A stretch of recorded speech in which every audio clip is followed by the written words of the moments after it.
So middle of 7, how was that? It's good. I mean, I have an excuse to be different from middle child syndrome. I don't know. I think you just learn that you had to share. Learn to Mhm. share. I meet people who are like only children, and not everyone, but I think it's more likely that there will be a little bit less aware of like how you're affecting other people, and Right.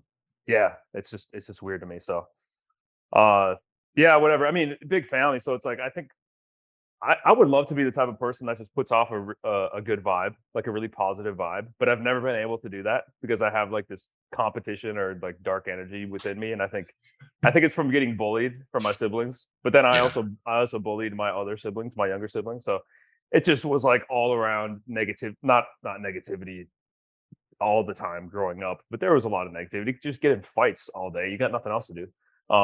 So yeah, Right. I wish I could just have a positive vibe all the time, but I can't. That's just me. Yeah. I mean, hey, you're a product of your environment. So growing up as an only child, I don't know, my parents did their best not to spoil me.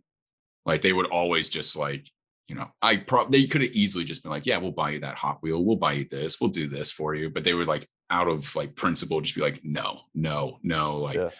put me in my place, all that. I think that helped. But I guess I am relatively positive at times. I don't know. I think it's probably a better view. You have a more realistic view of the world, I would say. I wouldn't call it negative. Like, Yeah. No, I like that. Yeah. Realistic, but maybe like slightly pessimistic. But slightly yeah, pessimistic, just a yeah, little bit. probably. Well, then you get, if you, I mean, you get into a little bit of philosophy, and then you get the nihilistic, where it's like, what even matters at all, And I Mhm. kind of get that. I kind of get that way with the fitness stuff, or like the all this, even like for me, is like the patellar tendon stuff, and spend so much time and energy for years on this stuff, and I'm like, I don't even care, man. It's just a joke to me. Yeah, why do you People, do it? Why do you even do people, it, man? Like, because I need something. I need because I've been back and forth with having having like a strong purpose in life, and for me, for years, my strong purpose was um college strength conditioning. Maybe not like mhm, my ultimate purpose, but it was like a thing that took up all of the time and energy throughout my days. Is like, I want to be a college strength coach, like, and working my way to get there. And then I got it, and then it just kind of sucked, and then I gave up. And then it's like you go back from having this strong purpose to now you got to find a new purpose. Um, and I guess I did that a little bit with the online business, but then once the online business is successful enough, then it's like, if you can't push yourself, then your purpose is kind of gone again. And it's like you go up and down between having a strong purpose and not having a strong purpose. So, anyways, for me, like, I say it's a joke because it's just like, I mean, who cares, bro? It's fitness. It's patellar tendon. Everyone everyone who lives and plays basketball and injures their knee and whatever, like, they're gonna give up on basketball over time, or they're gonna die or something. It's like, we have more knowledge of tendons. Great, very cool. It is fun for me, but I just look at it as, if I live my life and I don't have a purpose, if I have a day where I don't have a purpose, I'm just going, my our brains are going to find a problem. I'm going to find a problem, and I'm just going to get depressed about something. So I mhm. need something to focus on. So probably the most effortless thing for me is the patellar tendon work. Um, just very easy for me to focus on, and I guess it gives value to other people. But I don't want to reach so much, and say how important all this stuff is, and we're impacting the lives of all these people, and changing the world and furthering knowledge, because it's like, well, maybe that stuff's happening, but on the other end, I'm also looking at like, who cares? Who Right. cares, man? It's just a knee. It's just a knee. It's just a uh, tendon. Like, yeah. One like, thing, one thing, maybe a story that I think was good was, and because there are worse things in life that happen to people in life. But when I was at University of Minnesota, I was interning with strength, one of the football strength coaches, Dustin. He's with the 49ers now. mhm, He said it at the time, and I didn't appreciate it until like years later. But he was talking about other strength coaches, and he's like, you get strength coaches come in, they're all serious, and they act like they have the most important job in the world, and they kind of treat other people bad and other interns bad and stuff. And he's like, dude, it's not like you're saving kids from cancer. I'm Right. teaching people to lift the weights. So Yeah. he said that, and at the time, I'm like a young intern, and I'm like, "Nah, dude, this is an important job. This is an awesome job," you know. And then years later, it's like, you know what? You're right, man. What? Who cares? It's sports. It's football. It's someone putting 5 pounds on their squats. Um, I yes. On one side, very cool. It could help someone's life, but on the other side, who cares? Right. It's that like risk reward thing. I talk to coaches who first start out and they're like, "How do I make money? How do I do this? How do I do that?" I'm like, "Well, one, you're not making a lot of money because like it's fitness. There's like inherently like very little risk involved with this. It's not, like curing kids of cancer or surgery or something like that, where it's like hundreds of thousands of dollars and there's a ton of risk if they mess it up or something. So it's like you just have to get good at your craft at this point, which is inherently low risk, very high reward if someone just stays consistent and you just sit there and count reps. Like and try to be like funny here and there, like or be personable. And it's just like you just got to give it time a lot of the Yeah, time. Like yeah, that's yeah. people are just I impatient. I see. It's weird. It's a weird thing, man. When now I can't think on top of my head, but I have a number of friends who like get into maybe even what I do. Like if I just sell right now, I just sell ebooks, and I make enough money selling ebooks, which is not the most profitable business model, but it's what I want to do now. It's what um Mhm. it's just what I do, and people will be like, "Man, I see." They're like passive income. I want to do passive income, and then it's like I'm gonna write an ebook. Or I'm gonna, it's like you should first ask, am I good at this thing? Mhm. Am I good at it? And people don't ask that. They just hop right in, like, I want to start a business for this. I want to go, well, maybe just in fitness. Other areas that's probably there's probably potential there. But if it's like you're gonna help someone gain muscle, you're gonna help someone jump higher or fix their knee pain, those are all the things I do. It's like I only have products on those because I know how to do that and I know how to help someone do it. But if it's like I want to get passive income, bro, and I want to make a program, and I want to sell this program, and then what are you going to do? You're going to spend a bunch of money on marketing to get people to buy it. You should just have a solid product that has a lot of value, and then people are just going to buy it because it works, and it works on word of mouth. And sure, spend money through marketing, but I think the primary thing is have a good product, have a valuable product, and it'll fix a lot of the things that shouldn't even be problems because down the line they shouldn't even be problems because you just have a crappy product. Make a Right. better product that gets people results. Or have a product that fixes the problems that other products cause. Yeah, well, that's I think too that um I'm never sour about buying a product and then it's like if it didn't work or I didn't like it that much. I'm never I guess bitter about that. Maybe because I sell products of my own, but it's like it's very hard to find the ultimate product on one thing. Like if there's never going to be one thing. So you might have to buy 50 different products and they all give you a small puzzle piece of Mhm. if you have a 100-piece puzzle of knowledge that you have to do, they might all give you one piece, but it's very difficult to find a product that is all encompassing and going to cover everything.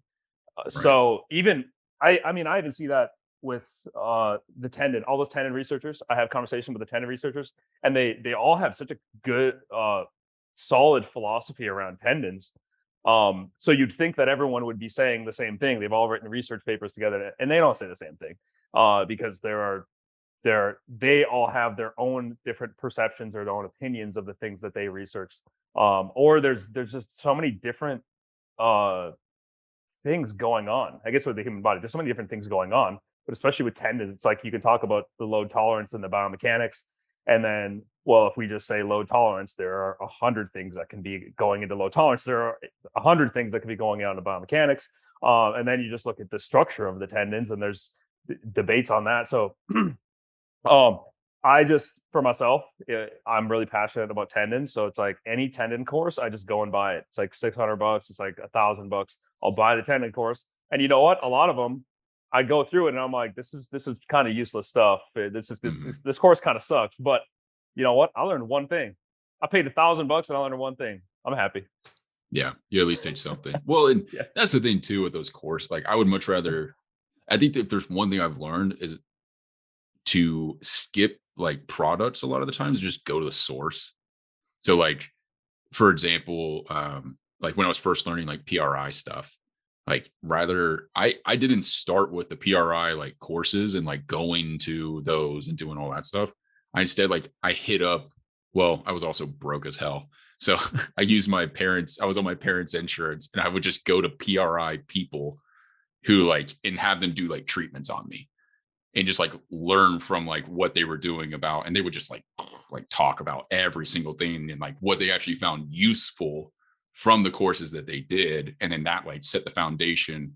And then I took that and then like went and took like an official course on it, and that helped a ton. But like just skipping the BS and just going to people who are actually like, you know, in the trenches and like fixing this stuff or like actually working with it on a daily basis. That's like why I hit up Alex Effer. I was like, dang, he's like fixing people left and right. Like he's doing something like correct. I'm like, I'm gonna talk to this guy. Like, take my money. Like, Yeah.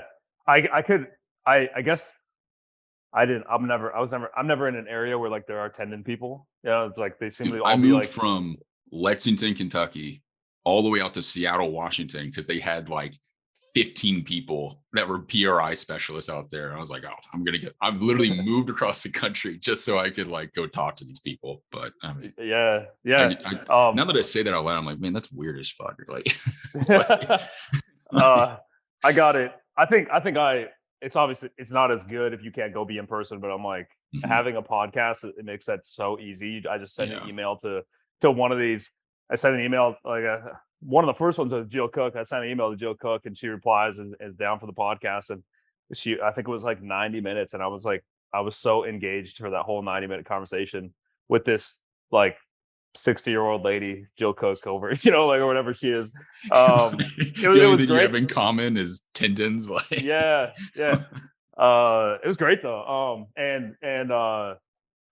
Yeah, so I think the podcast, having internet's changed everything, but like having a podcast makes it so easy to connect to those people that would never connect to you otherwise, and you would always have to pay them for your time for their time or yeah. watch their presentations and stuff. And it's like I'm at the point now where I could do a show with Jill or Ebony, and I could probably do one like every single day and have new questions every single day for them.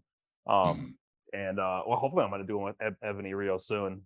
Um, and there's just so many questions that I have accumulated and so many conflicting opinions within the world. But really, you know what? Like that's for me. That's just for me because I find it very interesting. But someone who gets the patellar tendon pain, it's like, you know what? It's usually not that complex. You usually have something obvious that you're missing, and you just address it, and then you be patient, and it goes away. Patience. Like Yeah, that's the key word right there. It's just like, it's patience, and I think if it's the nature of someone who gets patellar tendon, it's like more probably an explosive athlete or like I would take a basketball player or something, and or a dunker. And we're so dopamine dominant where it's like if I take away I mean my patellar tendons are just solid now. I don't even know the last time I had pain. It's probably because I've been rolling my ankles, been like landing on people's yeah. feet during basketball. So like I don't have the opportunity to overload my patellar tendons because of my I can't I can't jump. My ankles hurt. Not that they well, I mean, it just happens off and on. So that gives me the break from doing too many dunk sessions. But when I have to take it away, being like a dopamine dominant person, if I have to take away the dunk sessions or the heavy lifting, um, I kind of get depressed. Yeah. Like I really enjoy that the environment that's around that because it's usually around friends. I go do dunk sessions, I go lift heavy with my friends or something, and then when you take that away and you just have to rehab yourself, it really sucks. So going back to being patient is that's probably one of the biggest things is that if you're the dopamine dominant person, you're not going to be patient because you're going to go 2 weeks of rehab doing like isos and maybe slow lifting, and you're going to be like, screw this, I want to go do a dunk session, or screw this, I want to go play sports. Right. Which is why finding the lower load stuff can be good, like spike ball. Like I'm such a proponent of spike ball. Mhm. You can get those movements in and get some dopamine, some competition, but you're really not going to load your patellar tendons like crazy, like Right. you are if you're going to jump as high as possible. So it's finding it's doing like smart rehab, but then being someone myself has rehabbed off and on. It's like I've learned so many different things that for myself, but because I can connect to other people. And I think that's what sometimes is lacking when you talk to Jill or Ebony. Or it's like you're talking to researchers and they're not Right. going through patellar tendon rehab. They're just working with people. So for me, if I can combine all of attempt to combine all of that, I think I can really connect better with those people. Or when things come up and it's like you did a random dunk session 3 weeks in, it's like, what is wrong with you? It's not so much of like being judgmental towards them, but it's like, I get it. It happens. Let's Right.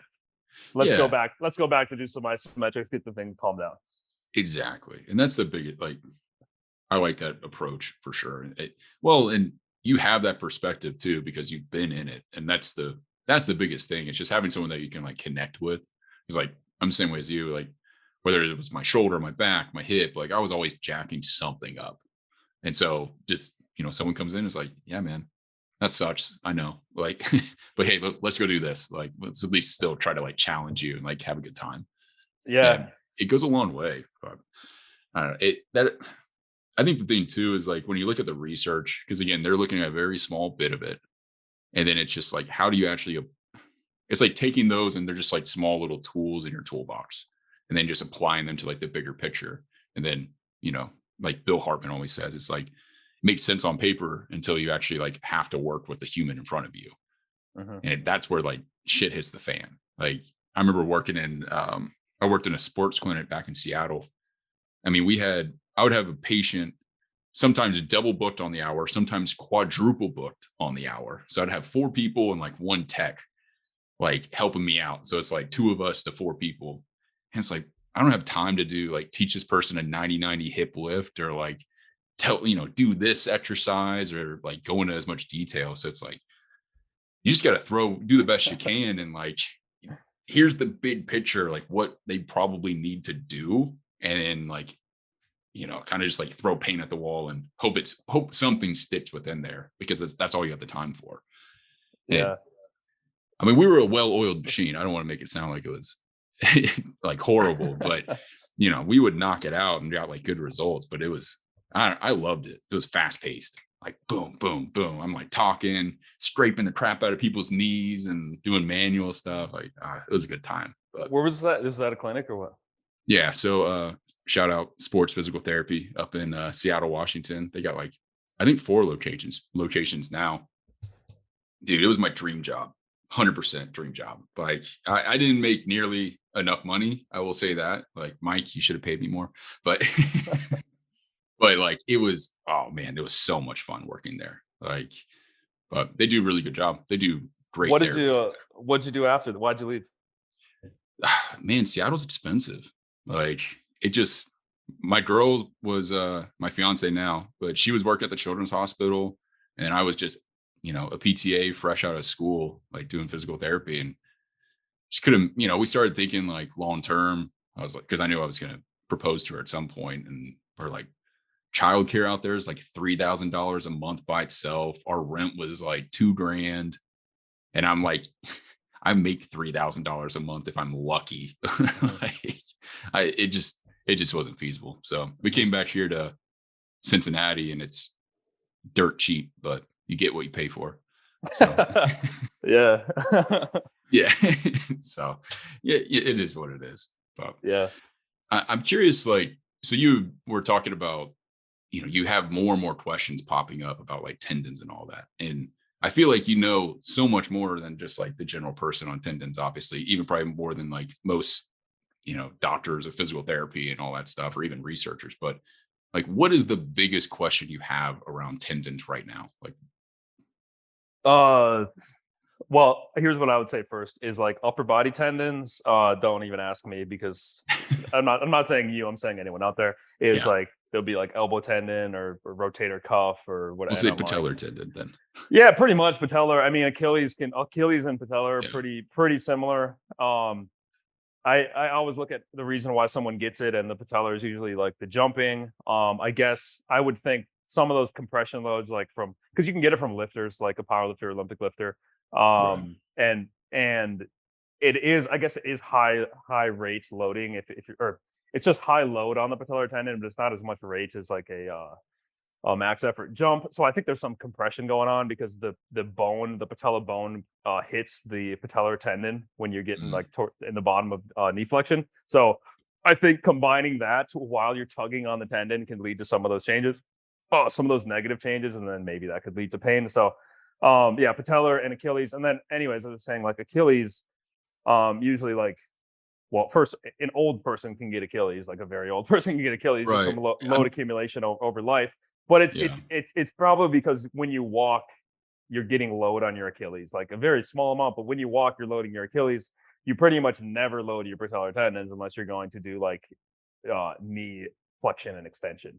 And Right. if the typical old person, like you're walking a lot, you're not really squatting, or you're not really jumping, or you're not really leaping over something. So yeah, Achilles, and then Achilles, you can get like the sprinters or different people, and I think it has a lot to do with how the foot's working, versus Mhm. like the foot's working, or even how you're, if you're a sprinter, how you're running. Because I think a lot of people really have this, they try to push the ground, and they might have a technique, especially if they're heavier, where it's just really tugging on the Achilles, and maybe that could lead to some changes, negative changes. But the patellar tendon is just like, I've went down the talked to a lot of people at the biomechanics side, and it's definitely a thing. But it's frustrating for me when I work with people, because then they think that they have the loading right. They think that the loading, because loading is simple. If you look at the idea like a four-stage process: isometric, lifting, store and release, return to play. If you look at something like that and you follow something along those lines, it's pretty simple stuff. And then people will do it and they won't get better. And it's probably the patience aspect. They're not patient Mhm. enough. They haven't developed the strength of the quad or the strength of the leg, and they haven't developed the hopping ability. One thing Jill had said is it's about the quad and the calf, but I would say it's about the quad strength, but calf strength, like doing calf raises, and like it, to me, pretty unimportant. I think Yeah. go ahead and do it, but I think the calf idea is more about how you how you look when you hop, how the quality of your hopping is, which might not, which is not going to be just the calf. It's everything in the lower leg, but it's a lot of calf. It's a lot of how your Achilles is working, how your foot's working with the ground. So I would put the patellar tendon into those three ideas of what's the strength of your quadriceps, and what does your hopping ability look like, and then probably the general strength of that entire leg. And the thing with patients, those things can take a very long time, especially if you've had patellar tendon pain for a long time. Your quad is going to be very weak. Your leg is going to be very weak, and you're going to hop. Like, you're not even going to be able to hop. Your heel is probably going to be smacking the ground anytime you try anything. So developing all those things takes a while. And the whole biomechanics piece, when you talk about biomechanics for patellar tendinopathy, I think it we take it away from where someone gets pain. Where someone's going to get pain is usually the jumping or the sport play. And I think the biomechanics of those things are what people should look at. Look at the biomechanics of how they're moving while they get pain, instead of being like, let's go do a very low level thing to see how something's working. Not saying it's unimportant. It's definitely important. Like if you have one hip can flex and one hip cannot flex at all from a table test or something, well, probably something to address, you know. But Yeah. I think it should start with the, I guess, the idea of starting with the end in mind. And what causes pain? Okay, what is that? If you can look at it, what does that look like? Okay, now we can work backwards from what that activity looks like. Because you get patellar tendon pain, you're not really going to get it walking around. You're not going to get it doing a very low level thing. You might get it doing a lunge if you get a little tug on it, but anyways, so your question. Now we're just coming back to the question, because I just had to say that I know quite a bit about the patellar. I know a bit about the Achilles, but the other tendons, I don't know too much about, like upper body and the other ones. But so my biggest question, and I probably depends on what I'm going through with my life at any time. Like, the more bored I get in life, the more I probably think about these things. But how I things going on, I'm not really thinking. Um, but I'm really looking at, like, why does someone get, we shouldn't get a tendon pain. You shouldn't have tendinopathy. Shouldn't be a thing. And Craig Purdom said that a long time ago. He said humans and horses get tendinopathy, no one else. But I guess dogs do. Some my friend said dogs get tendinopathy.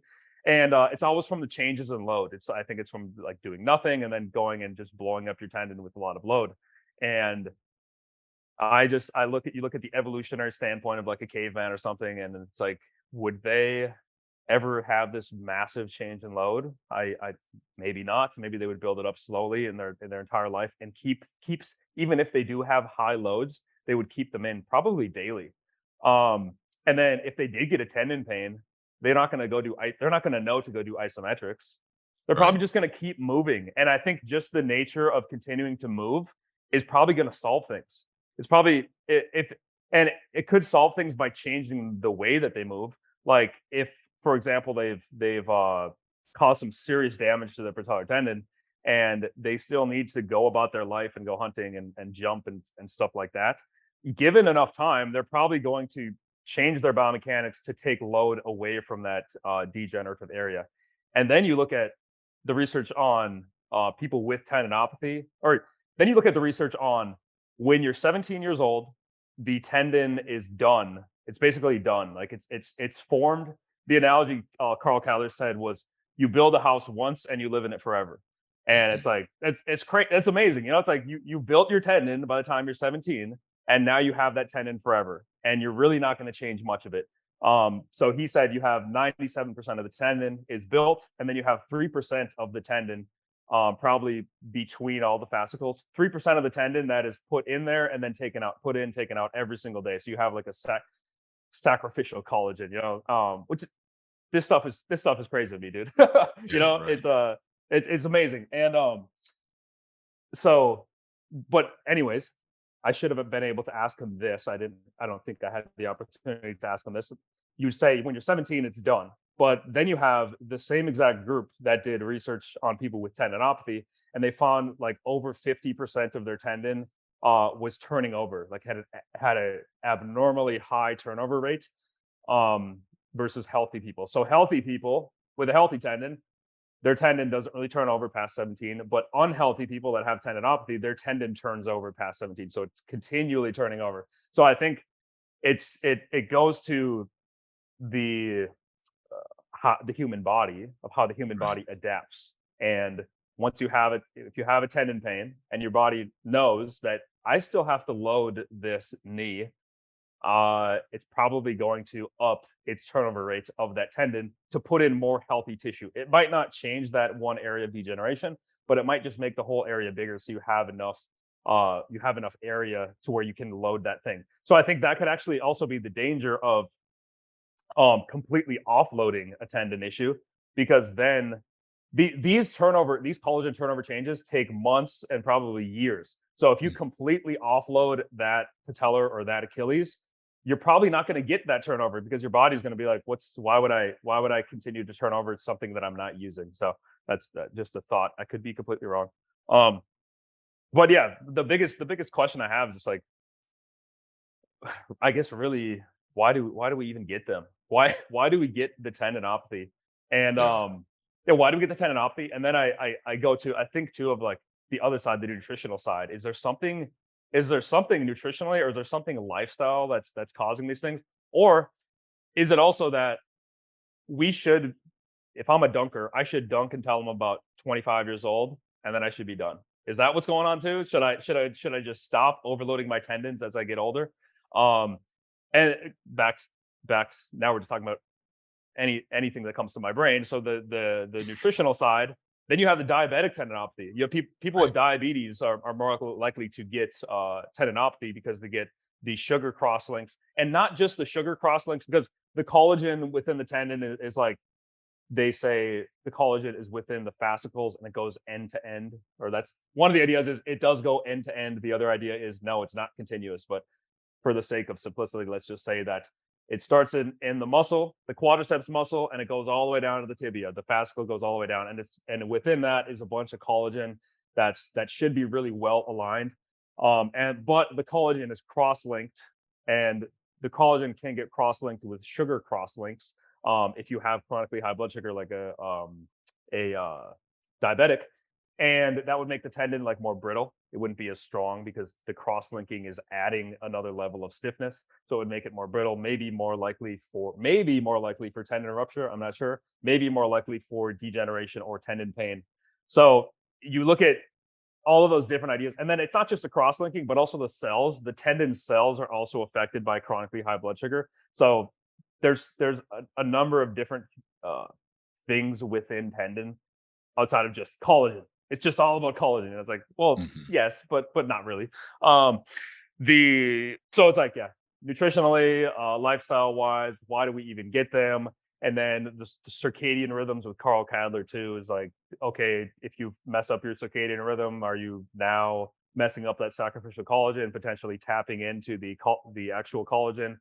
And then another thing is the tendinopathy continuum. You have the reactive tendon. The first time you get a tendon pain, you just blown up the tendon. It kind of hurts. I think that pairs up with the interfascicular matrix. Like you haven't done damage to the collagen, you just damaged the area outside of the collagen. Um, you've damaged that area, and it's very quick. It hurts very bad, but it also resolves very quickly. So when you have a reactive tendon, or it's the first time getting tendon pain, that person, it's more support for the first time you get it. Just chill out, just relax. Like you don't have to go do isometrics or get on a loading program. You just blew up your tendon. You probably didn't do too much damage to your collagen unless you had an event where you feel like you had a tear. If you had like Mhm. a serious jump or something where it's like, oh, I feel like I tore, I felt like a tear within the tendon. If that would happen, usually it's just you overloaded the tendon, it's pissed off, let it rest, and that would be the intrafascicular matrix. And then if you continue that, if you have the pissed off tendon and you keep pissing it off, that's probably where you'll tap into the collagen and start getting degeneration within the collagen, which at that point you're kind of screwed because the collagen takes months and years to turn over. And then you really got to get on the loading program with isometrics, isotonics, all of that stuff. But going back to what we were saying earlier with like the caveman example, they probably don't know to do the isometrics or the isotonics. So could you just get better by moving? You probably could get better by moving and just avoiding the painful activities. Right. Well, and that makes me think too, just I think back to what you were saying. I think it's you talking about that. It makes me think nutrition, probably number one. And then number two is just But I that. don't. But the thing is, I don't know the nutrition. I don't know what needs to be done for nutrition. I have no Well, clue. so I talked to Pat Davison on a podcast a while back, and we were trying to talk about like cavemen and like some of the different like things that we saw through like Paleolithic and then getting into like when we transitioned to like agriculture, right? And so you go from hunter gatherers, which were eating a ton of protein, all this, kind of foraging, that stuff. The teeth that we had, and this is just relating to teeth, which obviously isn't tendons and all that stuff, but just kind of like spitballing here. But he's talking about how they had perfect like teeth alignment and they had no cavities.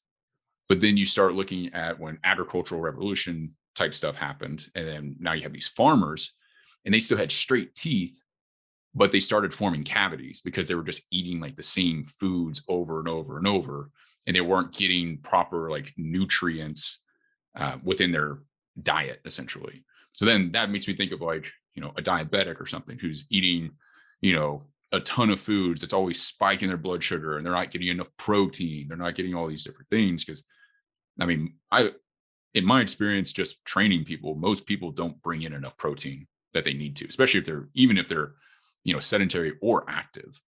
So that just makes me think like maybe you just have these people that are eating like shit all the time.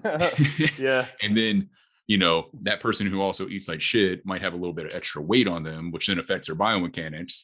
And then they're also probably sedentary. And then they feel like they're going to go play some like pickup basketball one day. And so they go from like, they're like the racehorse, well, kind of like a yeah. retired racehorse. Like it's just grazing the fields all the time. And then it feels like sprinting one day, and then you have like this like issue that just kind of pops up. But it does make me wonder.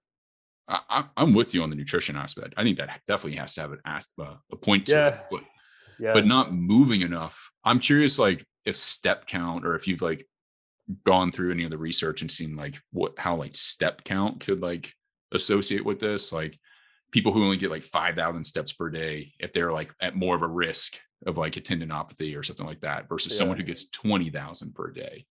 Like, or I know, and I think they kind of touch on that idea with the diabetic tendinopathy of just right, it helps to take the extreme far end of diabetic tendinopathy, someone that doesn't have right, blood sugar control, or I guess long term blood sugar control, and then they kind of step back and say like, well, if you are not active and if you're chronically, because you eat too much and you just don't exercise, you could get those changes to tendon, but the the funny thing is anytime I post a study like that on Instagram, you get someone in the DMs like taking it and blowing it up of like, oh, my tendon hurts is because I walked 1,000 steps yesterday and not 10,000. It's like, no, you don't get these changes that fast. that's not it. Like, Many things going everything on. we're talking about is very gray. Like, Yeah, it's yeah, as gray as it gets. yeah, Like, yeah.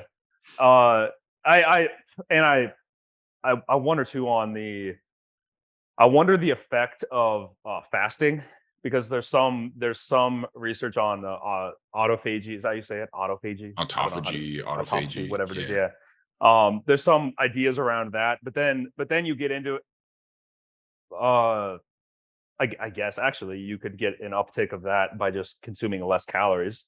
Yeah, being on like a hypocaloric diet, you don't really need to do fasting. But I Mm, wonder the long term benefits if you did more longer term fasting. Like, what could that potentially do to a tendon, or would it do nothing at all? I don't know. But I think when you talk about the protein needs, um, the muscle, like if you have a patellar tendon pain, your quadriceps muscle is very important to mm, maintain your quadriceps muscle strength. So if you just don't consume any protein, you're probably going to have a a under recovered or weaker quadriceps, and that's yeah. going to make it more likely for you to get a tendon pain. So like keeping strong quads is good. So is consuming a lot of protein about the tendon, or is it about the muscle that attaches to the tendon? I think I definitely don't the know. muscle. Yeah. Like, I watched this or listened to this podcast, and I've kind of had this idea in my head for like the past year, but it's like I finally came across some content about it. And this person was saying like, the obesity epidemic. And it was like, we don't have a obesity epidemic necessarily. It's more that we have a population that is underdeveloped from a muscle standpoint. Like, we have like the weakest, you know, population that we've ever seen in human history, and no one has muscle mass. Because of that muscle mass, we have, chronic pain. We have,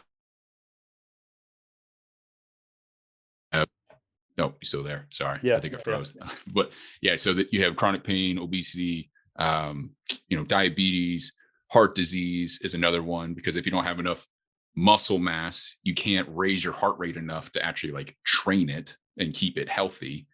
And so, like, the more I've been thinking about it, it's like, man, people need to like just, well, and being sedentary, like, you're not going to have muscle mass. Like, why would the body put that on? So, I mean, Mhm. that's only going to cause more strain on the tendon itself, because then you don't have muscles to actually like work the joints the way they need to some degree. So that's just kind of been my philosophy. It's like, more people just need to eat more and freaking put some muscle on, man. Like, that's important work. You're saving lives if you get people to put on 10 pounds of muscle. Like, Yeah. it's pretty much like curing kids of cancer, like that, as you were Dude, saying earlier. yeah, and I I think it's so having the population with the patellar tendon pain, which is like the populations are usually, well, the ones I associate with, I guess I get it from any sports. I get Right. people that reach out to me, but usually like the dunkers, people who dunk basketballs, and it's so interesting. Mostly these pro dunkers that I talk to, mostly everyone has had the patellar tendon pain. I think Jonathan Clark is one of the guys who hasn't. He's just had Mhm. ACL. He had an ACL tear, but he was a track and field guy. So being a track and field guy, you get knowledge about changing loads, about doing like low level drills, low intensity stuff. If you're not a track and field guy, you probably just won't know about that. If you're lucky to play something like basketball, then you pretty much get those low level activity by playing basketball 5 days a week or however often you do, which really just helps doing if you're trying to do a max effort jump and jump higher, it helps to do, if you're trying to jump 40 inches, it helps for you to jump 20 inches for a significant amount of volume. It helps, and not just to do that activity, but get it from like playing basketball or doing a variety of different movements. Is that for tendons? I don't know. Like just making tendons work in a lower level way. I don't know the answer. But anyway, going back to like when we talk about all these ideas with the diabetic and the moving around and stuff, and then you take some of these pro dunkers, and I mean, first of all, what they have going for them is like they're lean. There's Right. you can't be fat. And then second of all, they're light. So it's like they're 170 pounds. It's a lot less load on your tendon than being 220 pounds. Mhm. But there's just I was with my friend Ryan Nagel in San Diego, and he was like, before he does a dunks day, he'll like purposely not move the next day or the day prior, like try not to move around because it fatigues you. You get Yeah. fatigued, like from Yeah. the simplest thing. So, anyways, I like the idea of like people should move around. Mhm. People should be moving for a majority of the day. But then, what if we have those performance athletes where it's like, what if you have someone like an NFL player, or NBA player, or something, and should they also try to do a lot of low level activity, or is that, or could that potentially lead to some fatigue? And Right. should they just chill out? Or if you're doing a dunk show and you're completely healthy, I think when you take someone who's completely healthy, it's like go do what you've been doing. I'm not going to mess with you. But if you have someone who's in pain, it'd be like, all right, you should get a lot of movements all day long. Um, for what reason? Is it because of blood flow or flushing things out? I have no clue, but Yeah. I just know that it helps. I Yeah. just know that it helps. And if you're healthy and you're performing very well, maybe it's just an outlier. Maybe that person is like, how many steps you get a day? They're like 1,000, and it's like, oh, really? And they're like, yeah, I have no tendon pain. I jump 50 inches. It's like, all right, carry on. Yeah, right. Well, and that's what I think, like, this stuff's a problem when it's a problem. It's like we have all these tools to, like, help people, but it's like, if you're good, you're good. Like, don't like, you don't even need to worry about it. That's what at least I tell, like, people that reach out. I'll have people that reach out to me, and they're like, "Does this look bad?" I'm like, "Does it hurt?" And they're like, "No." I'm like, "You're good." Like, Yeah. carry on, like you said. But, yeah, I think for someone that is probably there's typically gaping holes like in their lifestyle or something. Like you probably will be able to see it. It's like, well, fill this bucket and see what happens. Like give it 3 months and see what the hell happens. And you'll probably feel better because it's something that you're at least not doing. Like I know there's like stories of people who have cancer and they spend their whole life like smoking and drinking and doing all these different things. And then they get put on chemo and radiation. And they're like, I feel so much better. I've never felt better in my life. And they're like, it's because I'm on chemo. And it's like, no, it's because you stopped doing all this bad stuff you were constantly doing. And now you feel better than you ever have. And it's like, imagine if you did that and you weren't on chemo, like you would feel even better. Like, so it's, I don't know, man. Is that like a man? Was that in Nassim Taleb's the Via Negativa thing? Is that the same saying of like just removing, like instead of starting with someone and being like, what can we add in? It's more like, what can we take away? Like, what are you messing up? Right. Exactly. And that's, I, the only thing is like, that's hard to do. Or I like the idea of replacing it. Right. Because again, like if you look at like Portugal and like addiction and all this other stuff, like they always sit there and talk about like, we don't just take away the drug necessarily. Like, yeah, they obviously do take it away, but they try to like replace it. And they're like, you're going to reach out to family and friends that you haven't talked to in years. Right. You're going to try to make like actual connections with humans and, you know, join sports, join that, get a freaking hobby, do something else to fill this void and think of like dopamine, serotonin, like all these different things that are like firing. You still need those to some degree. It's just what are you getting it from, right? So you have someone again. You're not like for that cancer example. You're not taking away necessarily like the bad, or you're taking away the bad foods, but you're replacing it with something that just hopefully they still enjoy to some degree. If that makes sense. So Mhm. you can take away dunking, but replace it with spike ball for 2 weeks and then see what happens. Like it still gives you that dopamine response, like you were saying. Yeah, yeah. The biopsychosocial, I guess, but I Yeah, guess not man. not the bio aspect, but the other ones. Like, that's what makes everything so confusing with the tendon pains, and or I guess any type of pain. But Well, people's you just beliefs. Like You people I believe know, certain dude. things. Well, they identify with it. They think something's really messed up with it, and maybe that is the case. And then actually, if they do think they have a tear and they go get surgery and then they get better, it's like, who am I going to say you were wrong? You know. Right. Right. But I just think that most cases, I mean, maybe you don't need that. Um, if you've had rehab that just hasn't been working, it's like there are probably things you can fix within your rehab plan, but now it's like if you look at it, okay, you've been rehabbing for like 9 months and you're still the same. It's like we could Right. try some different things, but it's like maybe you need something special. Maybe you need something else. But yeah, the that's what's difficult to get around. So for myself, I had patellar tendon pain on my right side. That was the first time I ever got it, and it never went away. I did PT. I did PT for a long time. I rested it for a long time.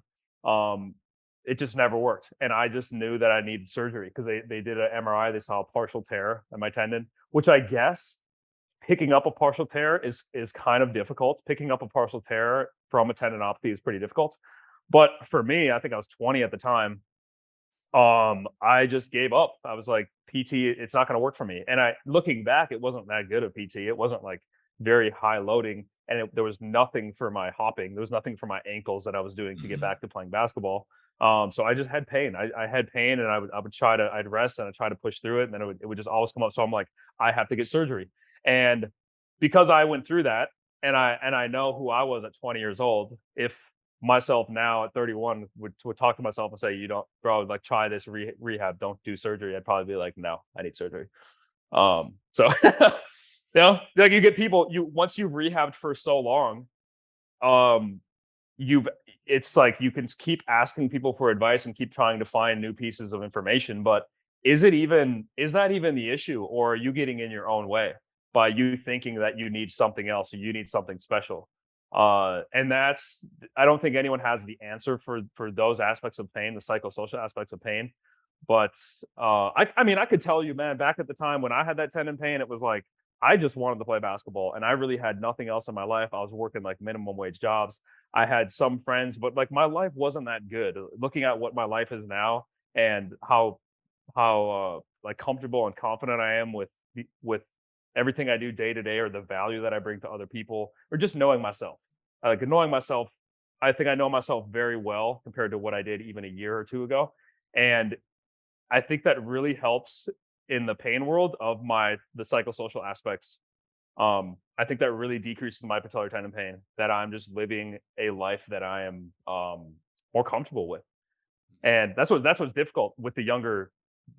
Looking at myself when I was 20, like I didn't know who I was. I didn't know what value I brought to the world, and I just wanted to play basketball. And my life, I was so narrow minded and just kind of a low value human being Yeah. because what do I bring to the world? What am I good at?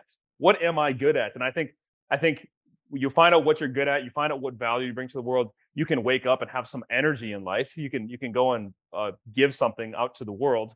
And when you just have this tendon pain, it's like you can't do that, and you're trying to take positivity or take dopamine or take things from other people. And it's like that I can pick that up on people with patellar tendinopathy. You can pick it up, go and hang around them, and it could just be an immaturity thing that they're younger and they have this tendon pain, and all they know is I enjoy basketball. I get validation through basketball. I can't play basketball anymore, so I just need to fix my tendon pain. And it's like, bro, you got some deeper level issues, but I don't think you can solve those in 2 years. I think you need to solve those through enough time, through enough of your life of trial and error.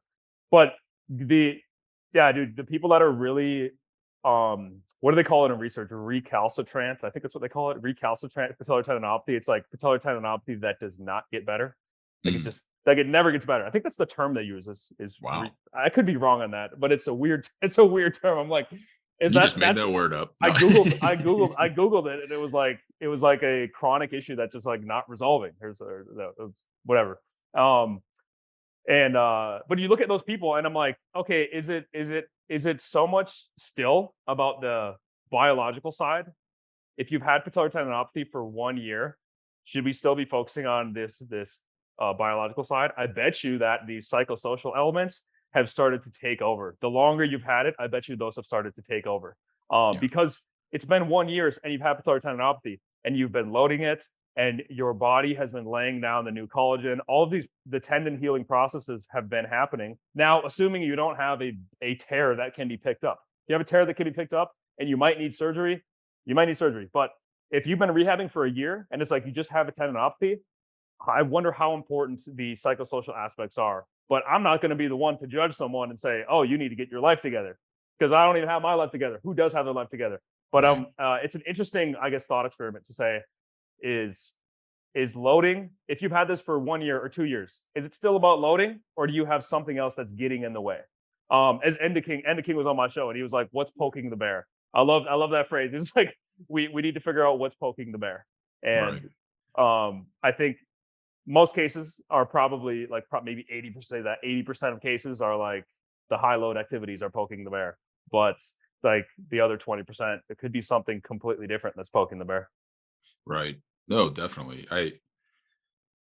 Especially for those folks that are the way I've been explaining pain to people, especially like chronic, because again, greater than 6 months, 7 months is like chronic, right? So for patellar tendon, hip, whatever the hell it is, like there's some sort of psychological impact that's happening. But I find that a lot of it's like a lack of like self confidence, and like this pain almost like turns into like a and I this is completely anecdotal. Like like I have no necessary like proof. It's just kind of conversations that I've had with people, and they've been through the gambit of like they're this guy's going to fix me. No, then the next guy's going to fix me, or this next technique is going to be that's going to be the thing that does it. And when it doesn't happen, it just keeps to like push them down further and further and further and further. And they like I almost see this pain as like a self limiter, and it can like psychologically manifest. It's like your Achilles heel in some way. It's like, oh, that's your weak link. And then psychologically, your brain puts like this warning out there. And it's like, oh, don't go too hard. Like stay in your little safe bubble here. Like don't be we don't want you to spend calories, right? We want you to be safe. We don't want you to be under threat. So like with those people, I think that's where load management does come in, but also like creating a supportive um like environment, and just being like, hey, like, dude, you just held that ISO for 30 seconds and you didn't have any pain. Like that's huge. Like pat yourself on the back. Like you're moving in the right direction. It's like, oh, you did it for 35 seconds. You did it for 40 seconds. Oh man, you squatted 10 reps with no pain. Like that's huge. Like, and just like restoring that self-confidence, obviously like them and then they start to get a little muscle mass, their mobility gets better. And like those things start to like compound. And I find that that's like extremely beneficial for people. And I don't know if I'm sure it's everything working at the same time, but it's like restoring that psychological like self-confidence and having that support system behind them. Like it just goes a long way for them. Yeah, that was I listened to a show with Richard Willie. I think it was his name. He's a patellofemoral guy in Montana or something. But he was saying that there was this piece of research. I never actually found it, and I think I sent him an email, and maybe I'll get him on the show at some point. But he was saying that the people with patellofemoral pain, you can measure patellofemoral joint forces, and I think they were stepping off of a step with weight, which is like very high. The way they were doing it, I guess, was very high patellofemoral joint forces. But the research was like, it's not even that it's high patellofemoral joint forces, whether they're going to feel pain or not. It was their level of fear, like load avoidance, fear avoidance, whatever the term was, Right. how fearful they are of the thing. So he was looking at, yeah, you were saying like biopsychosocial, they're probably all happening at the same time. I guess I probably just like to isolate them. I like to look at the extreme side and be like, I think it's a Right. good way to learn things, but they're all happening at the same time. So he was like, someone with patellofemoral pain is yes, high patellofemoral joint forces could be bad, but it can also be exposure therapy. They could just need to be exposed to this load, and I guess the term would probably be develop confidence in loading that pattern again. But yeah, for me it was like I was kind of against high patellofemoral joint forces, like the ATG split squat is a lot of pressure on your knee. So looking at it from just the biological side, you would say that's probably not good for the patellofemoral joint. But then you put in the psychosocial aspects, and the person, that could be a position that they just are like, no, I'm not doing that ever in my life. And then if you as the rehab person think that is something beneficial that they should be able to do, it's like, well, maybe we could put them in that position. expose them to that position, and they could find benefit. They could even like desensitize pain from that. Like they could get a desensitization of pain over time. The I was gonna go somewhere else with this, but now I lost it. So I'm done. That's a closing of my thoughts there. No, man. Well, I mean, it's I can't tell you how many times I've gone into like a lifting session and you like psych yourself out, right? And it's like as soon as it's gone up here, or even like sports too, right? Like and that's the whole thing, like sports psychology. It's like that ability to just like be in the zone, flow state, all of that, but also it's like self confidence thing, like under pressure. Like I remember there's one time I was in this competition. It was actually for Rebel Performance, like James Serby thing, and it was like whoever could lift the most weight over the course of like a month, like won like $500. And I was like, dude, I need this. It's a competition. Like hell yeah, let's go. And I'm in third, and it was the last week. I was like, if I put up some weight on this deadlift, like I can definitely hit like first place. Like I'm gonna take this. And I psyched myself out on the second set and like tweaked my back. I was like, what the hell? Like, I'm fine. Like, how did this even happen? But it was all just like up here. It's like this like self-limiting sort of thing that like took over. And I mean, your body's always trying to like self-limit. It doesn't want you to like expend the calories. Like, I think I got it from like distance running because I ran cross country like from fourth grade through high school. And it's like, the monkey jumps on your back or you hit the wall kind of deal at a certain point of the run. And it's like, are you really like tapped out of all that energy? Like I just ate, 5 pounds of pasta the night before. Like there's no way I'm tapped out of energy. It's more just like this wall I hit. And it's just like the mental fortitude to be like, I'm in charge, like, and push your body further is where like people see success. And I think it kind of ties back to what you're saying. Like people who are sedentary all the time, we have a life of comfort nowadays, and people forget like how to be in charge of their body, like from a mental perspective, like discipline. Mhm. Like discipline is something that we don't have. Like I can't tell you how long I sit here and stare at my phone. Like I just don't have the discipline. Like I'm addicted, and I'm like Instagram, like dopamine, all this stuff. And it's like you have to have just the discipline to put this shit down. And it's like, Yeah. I don't know, man. the the dude the I going back on the confidence thing, like the rehab Mhm. is like you talk about someone who is in creating that environment where it's like, hey, you just did a 30-second hold or whatever. The one of my opinions, and well, actually, all of my opinions can be wrong, have the potential to be wrong, and a lot of them probably are. But I think We're like all right and if all you're wrong at the rehabbing, same time. dude, I'm looking at maybe not a 4-year-old could understand this, but let's just say they do. It's like ask a can a 4-year-old even talk? I don't even know. But ask a young kid, a 6-year-old kid of like, hey, how do you get better at basketball? They're like, oh, you play basketball, They're not gonna think like, let's go pull the cones out and do the cone drill and everything. It's like you do the thing. So if you look at, oh, my knee hurts, my patellar tendon hurts, it's like if we're gonna rehab your patellar tendon, I think it should make sense to a 6-year-old. And if it doesn't make sense to a 6-year-old, and if you're rehabbing me as a 30-year-old person for my patellar tendon, and you're having me do an exercise that to me doesn't make any sense, I'm not going to be confident in the rehab.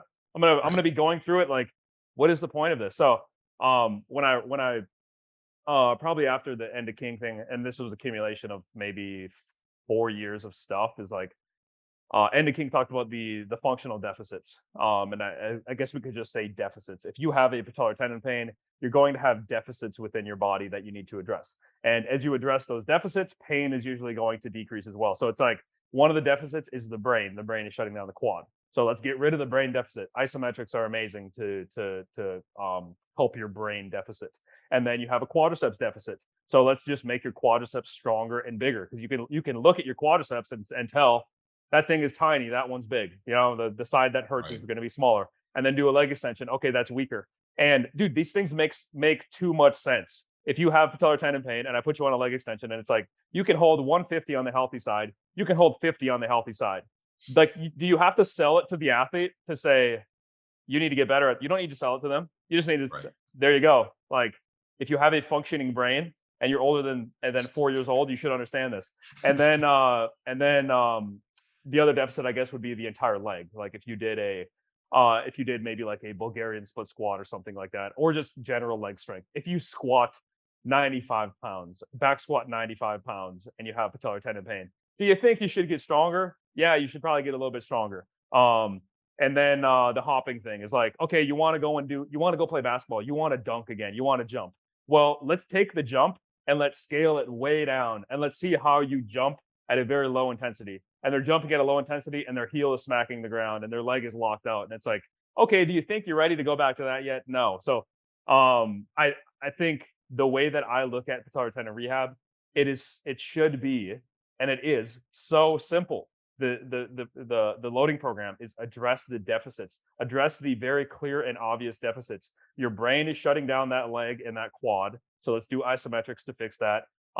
Your quad is weak, your quad is small, your leg is weak, your leg is small, let's fix that. And then let's look at how you want to get back to sport. Let's do a progression to build you back up to sport. If it is like change of direction, then let's do low intensity change of direction and build that up slowly over time to where you can now move confidently in that. But yeah, I think that's one problem with rehab, and that was a problem I had with PT when I was doing my first patellar tendon rehab. Was I was doing like 45-minute session, and I didn't believe in anything. I didn't believe anything worked. But I was also sold on the Kelly Starrett stuff, because at the time Kelly Starrett was coming out, and he was like, when you squat, you need to sit back with your hips, your knees need to go out. So I was brainwashed into believing that knee health came from having like stronger glutes too, you Right. know, and You had a completely belief, neglecting, man. yeah, neglecting the ankle, neglecting the quads, neglecting everything else. So yeah, but I'm at the point now. It's like, okay, you're I can say most cases someone's patellar tendon hurts. Okay, buy my program and read through it, and that should make a lot of sense to you. And go Yeah. and fix your patellar tendon pain, and then don't ever talk about it again, because it's gone. I don't want to have to talk to people and have conversations with people who are in pain. It's not fun for me. Yeah. Definitely. No, Just I get think over too, it like, and move on. yeah, like the approach you're talking about right there, and just to tie it all together, I think it's, if you don't see success from that, like probably 99% of it's going to be like user error, like, and it's coming down to patience, not doing the exercises right, or just the discipline with involved with it. Like, just, man, Yeah. it again, it's just simple. So, but I wish the patience thing is so huge, and it's something I've uh I've probably been forced to appreciate, because I've gone through it where I'm doing all of the rehab that I think I need to do. Like, I'm like, my rehab is solid. I'm addressing everything. Why does my knee still hurt? You know, why does my patellar tendon not better? And then it's like, oh, I've only been doing this for 3 weeks.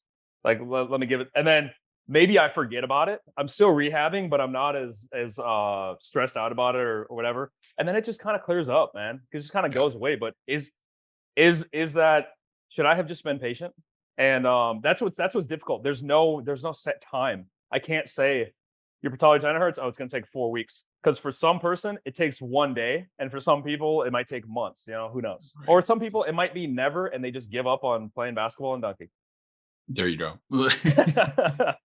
Oh man, that's again, man, it's just the patience. And but I always tell people too, it's like, again, what's the pain there to do? It's a warning. It's to like make you consciously aware of whatever that, and to like make a change, right? And then the second it's like not at the forefront of your brain, like that's when you've made the progress. Like you're like, oh, I just dumped a couple times, or I just finished that session of like lifting. It's like nothing hurt. Wow, I forgot. I forgot that Yeah. this hurts sometimes. Like that's a good sign. That's, you're doing the right things. But Jake, man, I think we got to call it there. Thank you for coming on the show, man. How about you hit us with the social links? Yeah. So my website's jackedathlete.com. I just have a podcast, and then a few products for like muscle gain, vertical jump, patellar tendon pain, which patellar tendon, patellofemoral, and like same deficits you can address, pretty much the same. And my Instagram, Jake Tuura, Tuura. Then I like have Twitter, and I think that's about, I mean, I pretty much just use Instagram. And I Yeah, post a lot of patellar tendon content, which for the probably 2% of my followers who care about patellar tendinopathy, they'll enjoy it. And the other 98% can just click right through the stories. There you Oh go. yeah. Right. I'm just here for the memes. Yeah. All right, Jake. Hey, man, thank you so much for on the show, and we will see you all in the next one.